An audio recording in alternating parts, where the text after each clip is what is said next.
बड़े बड़े पॉडकास्ट देखने का टाइम नहीं है, कोई बात नहीं, ये चैनल को सब्सक्राइब कर लो। पॉडकास्ट की जो सबसे बेस्ट बातें होगी मेरे पॉडकास्ट की, वो इस चैनल पे मैं डालता रहूँगा शॉर्ट क्लिप्स में, ताकि आप शॉर्ट टाइम पे बहुत सारी नॉलेज गेन कर सको। Now let's start.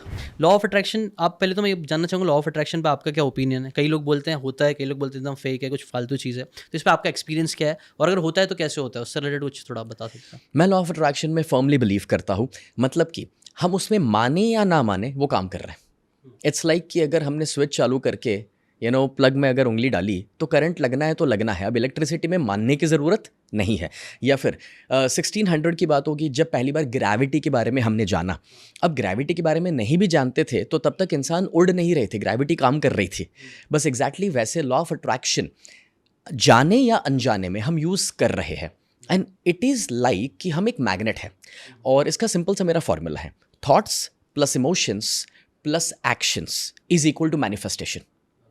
अब लोग इश्यू ये होता है कि सोचते हैं बट उसके ऊपर एक्शन नहीं लेते, या कभी कभी अपने इमोशंस को नहीं जोड़ पाते, और जब ये कॉम्बिनेशन सेट नहीं होता ना, इसलिए उनको लगता है कि यार मेरे लिए वो काम नहीं कर रहा है।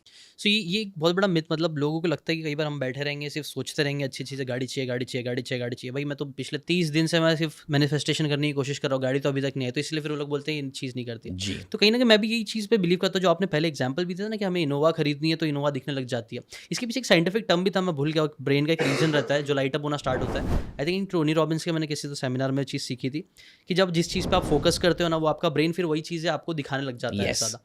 और कहीं ना कहीं वही चीज़ आपने जो गोल सेटिंग की भी जो आपने बातें करी, कि बार बार अपने आप को रिमाइंड करो, ताकि आपका जो फोकस है, अभी रील्स में जा रहा है, कभी हम कहीं घूमने जा रहे हैं, कभी पैसा, मतलब दिमाग बहुत डिस्ट्रैक्टेड, वो मंकी माइंड है ना, इधर उधर कूदते रहते हैं हम लोग यहाँ वो। तो आई थिंक अगर हम लोग ऐसा करेंगे, जो आपने वो ट्रिक बताई है, सुबह दोपहर, और जैसे दवा लेते हैं, कोई बीमारी हो जाती है दवा लेते हैं, तो आई थिंक वो भी एक दवा हो सकती है आपके ड्रीम्स पूरे करने की दवा। गोल्स लिखना स्टार्ट करो, सुबह दोपहर और शाम में लेना स्टार्ट करो। भाई आप इस फॉर्मूले के हिसाब से आपने कौन सा वाला गोल है जो सबसे ज़्यादा प्राउड फील कराता है आपको, कि यार ये चीज़ मैंने अचीव करी and that makes me really proud. वैसे आपने जो कहा ना, उस पर मैं एक छोटी सी बात ऐड करता हूँ कि ज़्यादातर लोग हैं ना, हम गजनी है। हाँ 15 मिनट्स मेमोरी लॉस। हाँ मतलब अभी डिसाइड किया कि ये अचीव करना है, लेकिन जैसे ही दोस्त का फ़ोन आता है, चल पिक्चर देखने चलते हैं, बोले चलो, राइट। तो हमारा फोकस शिफ्ट हो जाता है। That is the biggest issue. इसीलिए गोल्स को सामने रखना और पढ़ना ज़रूरी हो जाता है। अब मैंने जब इस सिस्टम को फॉलो किया तो मुझे बड़ा किया गया था बचपन में 10 रूम के घर में, और काफ़ी सुख सुविधाएं मुझे मिली। लेकिन जब पापा की फैक्ट्री बंद हुई और हमें घर बेच करके किराए के मकान में जाना पड़ा, तो तब से मैंने एक गोल ये सेट किया था कि यार मेरे माता पिता ने मुझे 10 रूम के घर में बड़ा किया, मुझे उनके लिए दूसरा 10 रूम का घर बनाना है। Now that was not easy. तो पहले जब मैंने पहला घर बनाया 19 की उम्र पे, तो बहुत छोटा सा घर था, वहाँ से शुरुआत तो हो गई। लेकिन जब मैं 26 का हुआ तो हम एक ऐसे घर में मूव किए कि जो 30 रूम का घर मैं कह सकता हूँ। No doubt that included my house, my guest house, मेरा छोटा सा वर्किंग स्पेस था, सारी चीज़ें इंक्लूड होने के साथ वो थी। But it was a big campus जिसमें आज भी मैं रहता हूँ, दैट इज 60,000 स्क्वायर फीट। और मेरा वो जो सपना था कि भी यार मैं अपने पेरेंट्स को ऐसा जगह दे सकूँ, क्योंकि उन्होंने मुझे वो दिया था कभी, तो उसके लिए मैं सबसे ज़्यादा गर्व महसूस करता हूँ आज। Very nice, it's very inspiring. मतलब घर से रिलेटेड ना मेरे भी कई इमोशंस है। मैं भी ना चौल में रहा हूँ, और चौल घर, छोटे चौल में ना वो बहुत सारे इमोशंस जुड़े हुए थे। तो Yes. मुझे ये था कि यार यहाँ से निकलना है, और वो भी मैंने कहीं ना कहीं पूरा किया। I think law of attraction मेरे लिए भी कहीं ना कहीं काम किया, बट एक्शन वो ज़रूरी है। हमें थॉट्स, इमोशन और एक्शन, ये तीनों का कॉम्बिनेशन ही हुआ जहाँ पे ये चीज़ पॉसिबल हो पाई। मैं आपसे ना थोड़ा डिटेल में जानना चाहूँगा कि यार ठीक है, हम इसको और practically step by step daily और क्या कर सकते हैं इससे रिलेटेड, या आपने कैसे प्रैक्टिकली क्या क्या चीज़ें की, कुछ ऐसे हिडन सीक्रेट में भी, हिडन चीज़ें लोगों को जानने का बहुत शौक होता है। तो मैं तो बोलूँगा कुछ हिडन सीक्रेट पहले तो क्या है, और अगर है तो आपके लिए क्या है, और नहीं जी, है तो क्या है वो भी। राइट। सो मैंने एक सबसे बड़ा इशू ये देखा है कि लोग गोल सेटिंग समझते हैं, लोग लॉ ऑफ अट्रैक्शन भी समझते हैं। अब एक ही इश्यू है सबसे ज़्यादा, and that is they are not able to focus. जैसे कि एक कहानी मैं आपको बताता हूँ। एक बार एक इंसान भगवान से प्रार्थना करता है, काफ़ी उसने साधना करी, तो भगवान प्रकट हुए, कहा भाई मांगो क्या चाहिए, और कहा कि भाई मुझे ना आपकी दुनिया का सैर करना है, टूर करना है। तो बोले ठीक है। अब भगवान जी के जो भी असिस्टेंट थे वो टूर करा रहे हैं, और टूर के दौरान उस इंसान ने काफ़ी सारी चीज़ों को ऑब्जर्व किया, जिसमें एक जगह पे बहुत सारे तोहफे, बहुत सारी गिफ्ट्स पड़ी हुई थी, पैक करी हुई। तो पूछा भाई ये क्या है। बोले जिन्होंने भी दुआएं करी है, प्रेयर्स करी है, उनके लिए सारे तोहफे यहाँ पर पैक करके रखे हुए हैं। तो बंदे ने पूछा तो वहाँ तक पहुँचे क्यों नहीं है, यहाँ क्यों है, लोगों तक पहुँचने चाहिए ना। बोले बात तो सही है, बट हर चीज़ को पहुँचाने का एक टाइम पीरियड होता है। जैसे हम अमेजोन में ऑर्डर करते हैं तो एक टाइम लगता है ना अपने घर तक पहुंचने के लिए। तो कोई भी चीज़ को मैनिफेस्ट करने का एक जेस्टेशन पीरियड होता है। जैसे बच्चे को दुनिया में आने में 9 महीने लगते हैं तो लगते हैं। अगर आपने अब एक गोल सेट किया है कि आपको मारुति चाहिए, तो आपका अभी का जो पोजीशन से वहां से कुछ वक्त लग सकता है, किसी के लिए 2 महीने, किसी के लिए 2 साल। आपने मर्सिडीज सेट करी है तो उसी तरह से किसी के लिए 2 महीने, किसी के लिए 2 साल।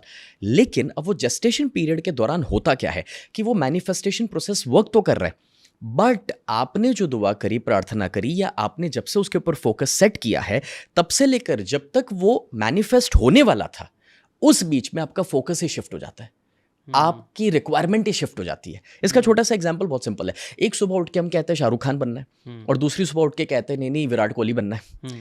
एक दिन कहते हैं कि भगवान इतनी तकलीफ क्यों दे रहे हैं, उठा ले। और दूसरे दिन कहते हैं जब कोई बीमारी आ जाए तब डॉक्टर के पास जाके डॉक्टर बचा ले।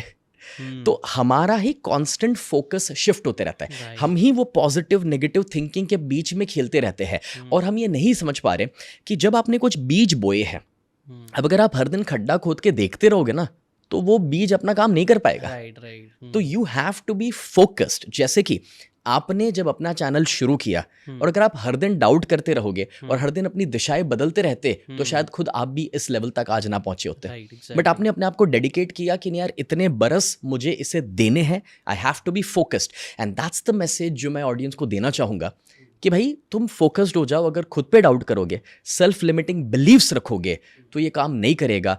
तो एक्चुअली कोई सीक्रेट है ही नहीं, बट कहीं सीक्रेट ये भी है जो बहुत सिंपल है, जो लोग नहीं कर पा रहे। ये नेपोलियन हिल की आपने book think and grow rich होगी, उसके अंदर भी ना एक चीज़ है, बर्निंग डिजायर। आपके अंदर एक डिजायर होना चाहिए। और आपने जो बोला एकदम एकदम सही बात है। मेरे अंदर चैनल बन पाया मेरा ना, क्योंकि बर्निंग डिजायर था कि करना ही करना है यार, कुछ भी हो जाए।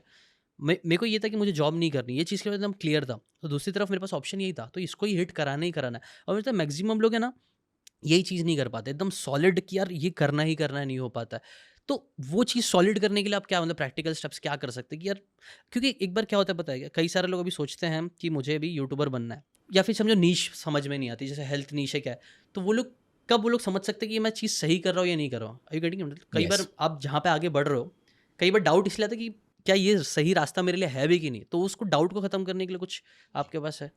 मैं हमेशा ही मानता हूँ कि कोई खेल बुरा नहीं है, सिर्फ खिलाड़ी बुरा है। तो कभी कभार हम अपने करियर को लेके डाउट कर रहे हैं। नो डाउट ये चेक करना ज़रूरी है कि क्या मार्केट में इसका पोटेंशियल अवेलेबल है, क्या लोग इसे खरीदना भी चाहते हैं, जो भी आपका सब्जेक्ट या नीश है। अब आज आप पेजर बनाने निकलोगे तो कोई नहीं लेने वाला आपसे, राइट? या आप साइबर कैफे खोलने के लिए निकलोगे तो वो आउटडेटेड कॉन्सेप्ट हो गया है। बट पॉइंट ये है कि अगर मार्केट में उसकी रिक्वायरमेंट है और कोई उसमें सक्सेसफुल है, तो मतलब कि पोटेंशियल है।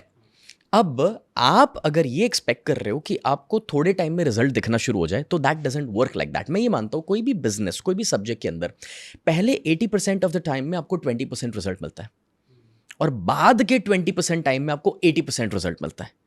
तो you have to pass through that struggle period. वो पेन उठाना पड़ता है। जब आप नई चैनल शुरू भी करोगे ना, तो पहले 6 महीने नेगेटिव कमेंट्स आने वाली है।